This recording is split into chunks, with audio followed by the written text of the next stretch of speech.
William Wordsworth ने एक बार कहा था कि nature is too much with us with its healing power, लेकिन नेचर की इस हीलिंग पावर को एब्जॉर्ब करने के लिए घर से निकलना पड़ता है, नेचर को एक्सप्लोर करना पड़ता है। तो मैं भी इसी अटेम्प्ट में अपने घर से निकला हूँ और आज मैं जो एक्सप्लोर करने वाला हूँ वो है यूटा में आर्चिज़ नेशनल पार्क। ये कुदरत का एक बहुत बड़ा शाहकार है और हम लोग साथ मिलकर इसको एक्सप्लोर करेंगे।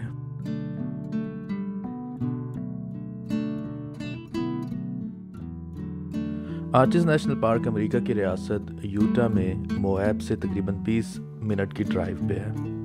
यह पार्क 76 एकर्स पर मुश्तमिल है और यहाँ पर तकरीबन 2000 से ज़्यादा आर्चिज़ हैं। एक ही दिन में सब कुछ एक्सप्लोर करना तो मुमकिन नहीं है, लेकिन हम जितना कर सकेंगे उतना ज़रूर करेंगे।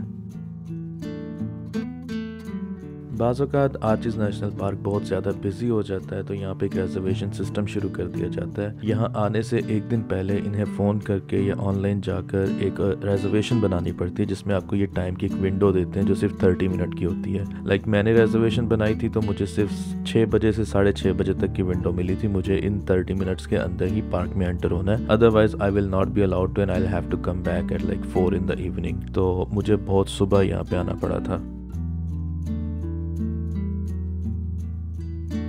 ये है आर्चिज़ नेशनल पार्क विजिटर सेंटर के बाहर के मनाजिर, जो फ़िलहाल बंद है। ये शायद 8 बजे खुलेगा, लेकिन अभी जैसे मैंने आपको बताया कि मुझे सुबह जल्दी एंटर होना था तो अभी सुबह के 6:30 बज रहे हैं।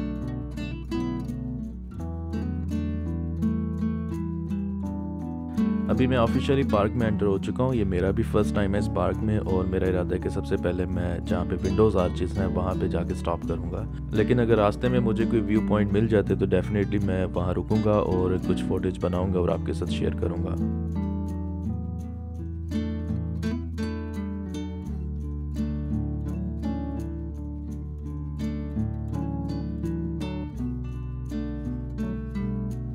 फ़िलहाल तो मुझे ये ड्राइव भी बहुत अच्छी लग रही है। जो रॉक्स आप अपने सामने देख रहे हैं, ऐसा नहीं है कि इनको किसी मशीन या क्रेन के साथ काटा गया है। ये नेचुरल ही ऐसे हैं और इसी तरह फॉर्म हुई हैं और अभी इससे भी ज़्यादा क्रेज़ी किस्म की रॉक फॉर्मेशंस देखने को मिलेंगी हमें।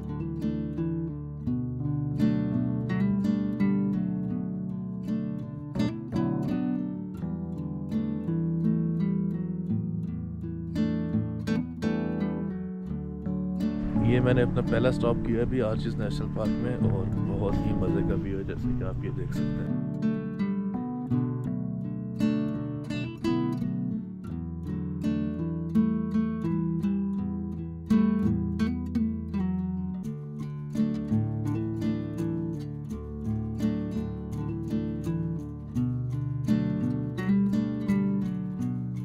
ये जो रॉक आप मेरे सामने देख रहे हैं, ये दूर से दिखने में बहुत छोटी लग रही थी, लेकिन इसके पास जाने पे पता चल रहा है कि ये कितनी बड़ी है और इसमें आपको 3 लेयर्स नज़र आ रही होंगी। मोस्ट ऑफ द जो रॉक्स हैं इस पार्क में वो इसी तरह डिफरेंट लेयर्स में नज़र आती हैं।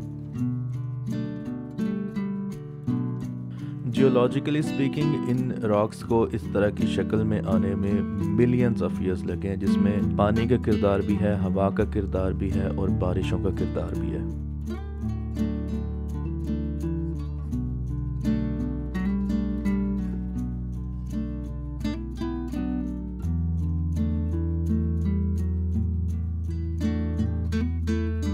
ये हमने रास्ते में एक छोटा सा क्विक स्टॉप किया है और ये आपके सामने बैलेंस्ड रॉक है जो देखने में लगता है कि अभी गिर जाएगी, लेकिन वो किसी तरह वहाँ पे टिकी हुई है। जियोलॉजिस्ट बोलते हैं कि कभी ना कभी ये गिरेगी ज़रूर, लेकिन कब गिरेगी ये अभी तक किसी को नहीं पता, लेकिन फ़िलहाल ये वहीं पे है।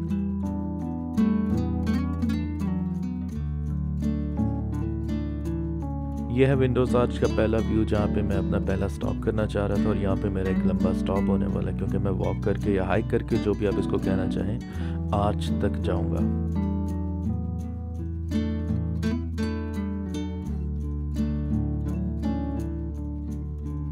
ये एक ही ट्रेल 3 आर्चेस की तरफ लीड करती है। एक है नॉर्थ विंडो आर्च, दूसरी है साउथ विंडो आर्च और तीसरी है टरेट आर्च, और हम इन तीनों आर्चेस के पास जाएंगे।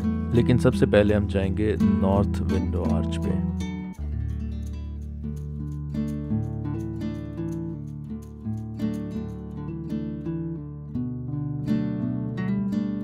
सुबह जल्दी आने के एक तो ये बहुत फ़ायदा है कि इस वक्त ज़्यादा लोग नहीं होते, और दूसरा फ़ायदा ये है कि आपको सनराइज़ के बहुत अच्छे व्यूज़ मिल जाते हैं।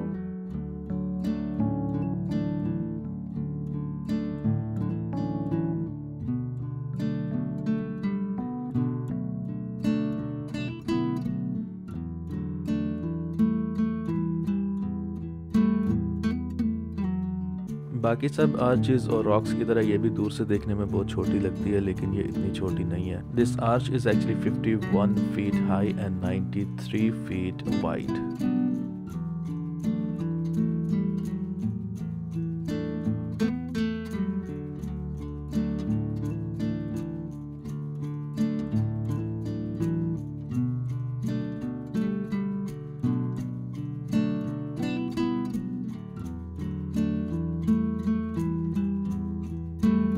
नॉर्थ विंडो देखने के बाद अभी मैं जा रहा हूँ साउथ विंडो की तरफ। ये सामने आपको टर्रेट आर्च दिख रही है, लेकिन यहाँ मैं बाद में जाऊँगा।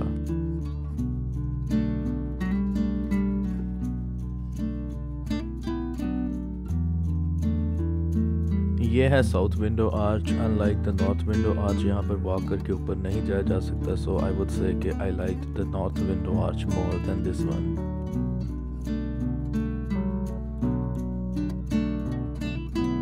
तो ये बहुत सारे रॉक्स और ये बहुत से कैनियंस देखते हुए जब आप यहाँ चल रहे होते हैं तो आपको यहाँ पे यहाँ एक छोटा सा माउंटेन नज़र आता है जो यहाँ से छोटा लग रहा है। It's mount LaSalle.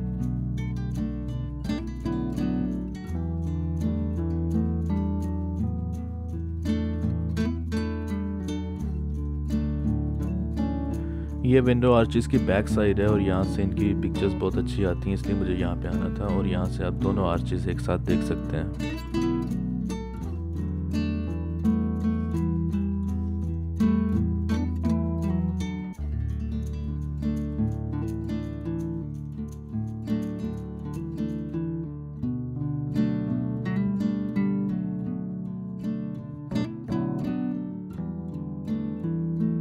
Here I am back to the turret arch.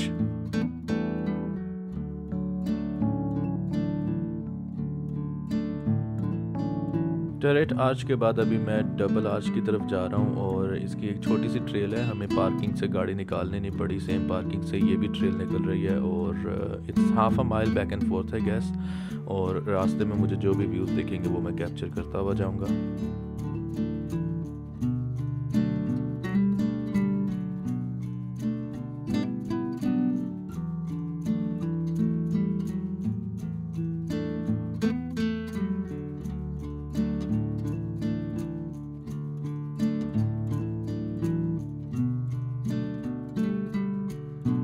ये हमारे सामने डबल आर्च है, लेकिन मैं वॉक करके इसके मज़ीद करीब जाना चाहता हूँ क्योंकि वहाँ से पिक्चर्स बड़ी अच्छी आएंगी।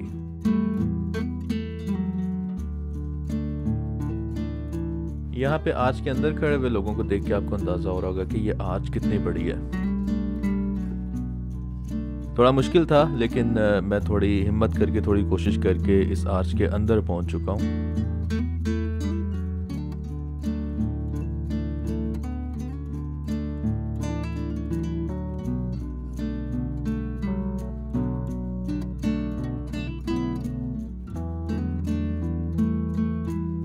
और ये जो है ये छोटी सी ये टर्रेट आर्च है।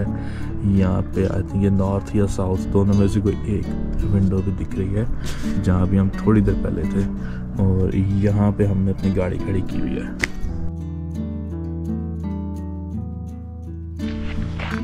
अभी मैं जो है वो वापस जा रहा हूँ अपनी गाड़ी की तरफ और वहाँ से मैं डेलिकेट आर्च की तरफ जाऊँगा। तो डेलिकेट आर्च की तरफ जाते हुए रास्ते में ये आता है पैनोरामा व्यू पॉइंट, या पैनोरामा पॉइंट भी से बोलते हैं। तो ये दिन में तो लोग यहाँ पे आते ही हैं, एक किस्म का ये पिकनिक स्पॉट भी है। और दूसरा ये कि यहाँ से आपको 360 व्यू मिल जाता है पूरे पार्क का। और यहाँ से फिर से एक बार मैं आपको दिखा दूँ कि जैसे ये मेरे सामने यहाँ पे लासेल माउंटेन्स हैं और यहाँ पे जो है ये यहाँ पे वो सब आर्चेस जो हम देख रहे थे वो सब यहाँ पे हैं। और इसके अलावा ये पॉइंट इसलिए भी फेमस है कि लोग यहाँ पे रात को भी आते हैं, स्टार गेजिंग करते हैं। स्टार गेजिंग का मतलब ये है कि सिंस यहाँ पे पूरा आसपास सहरा है, डेजर्ट है, कोई लाइट नहीं होती ख़ास, तो कोई पोल्यूशन नहीं होती लाइट को लेके, तो यहाँ से स्टार्स और ये सब कुछ बड़े क्लियर नज़र आते हैं। तो लोग रात के टाइम आते हैं और यहाँ बैठ के बस सितारों को देखते हैं। कुछ लोग होते हैं वो अपने साथ टेलीस्कोप्स ले आते हैं, कुछ लोग बस ऐसे ही बैठे रहते हैं और देखते रहते हैं और साथ गप्पे शप्पे लगाते हैं, बातें करते हैं। डेलिकेट आर्च जहाँ पे हम लोग जा रहे हैं उसके लिए एक डिफ़िकल्ट किस्म की हाइक करनी पड़ती है। और डेलिकेट आर्च एक आइकॉनिक आर्च है क्योंकि वो यूटा की जो गाड़ी की नंबर प्लेट होती है उसके ऊपर भी छपी हुई होती है। यहाँ से शुरू होती है डेलीकेट आर्च की हाइकिंग ट्रेल।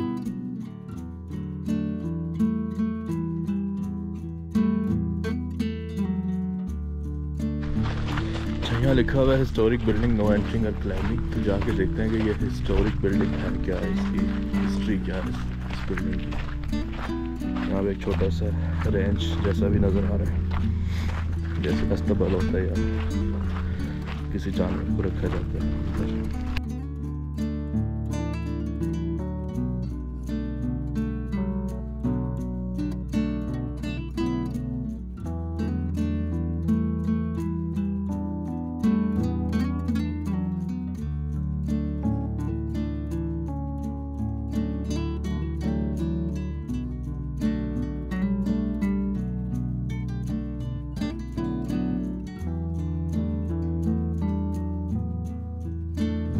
तो अभी फ़िलहाल हमें वो ऊपर जाना है जहाँ तक हमें लोग दिख रहे हैं, और उसके बाद आगे भी अगर जाना है या नहीं जाना वो भी तक हम लोग जो है ना श्योर नहीं है। तो देखते हैं, यहाँ तक पहुँचते हैं फिर आगे देखते हैं।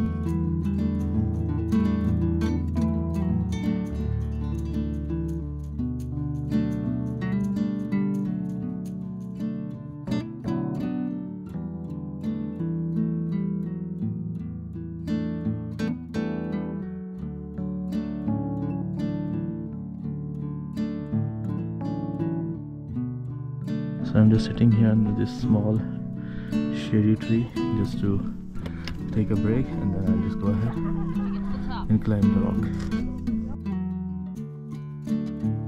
नीचे से उसके ऊपर है और आगे ट्रेल इस तरफ जा रही है, और अभी तक जो डेलीकेट आर्च है उसका अभी तक कोई निशान नज़र नहीं आया। तो देखते हैं आगे और कितना जाए।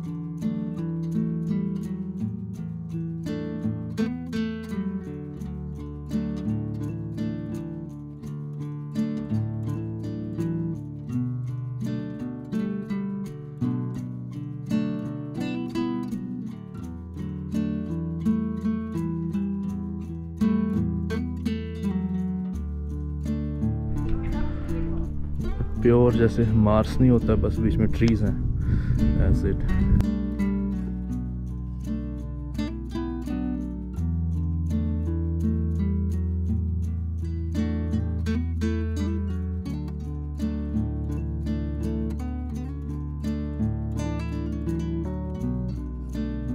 And finally we can see the iconic Delegate Arch.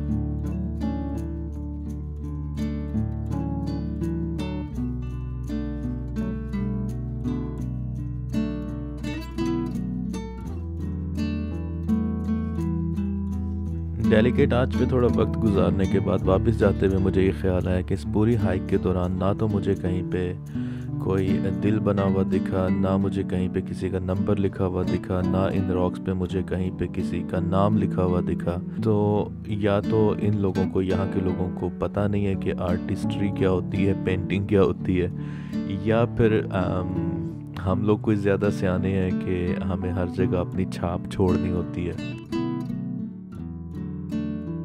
और एक चीज़ जो यकीनन आपने भी नोटिस की होगी वो है यहाँ की सफाई। यहाँ पे कहीं पे भी आपको पानी की खाली बोतल नहीं दिखी, कहीं पे आपको चिप्स का पैकेट नहीं दिखा, कहीं पे आपको किसी किस्म का कोई कचरा नहीं दिखा पूरे पार्क में। ऐसा नहीं है कि पार्क की सफाई का इंतज़ाम इतना अच्छा है कि वो फ़ौरन साफ़ कर देते हैं। एक्चुअली यहाँ पे जो विज़िटर्स आते हैं उनको पता है कि इन चीज़ों की, इन जगहों की कदर कैसे की जाती है, इन जगहों का एहतराम कैसे किया जाता है।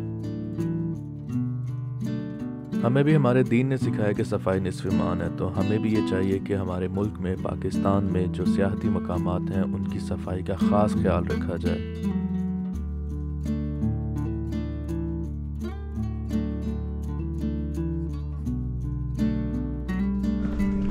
ऐसा लगता है जैसे स्टोन्स के अंदर जो है ना वेन्स बनी हुई हैं बाकायदा।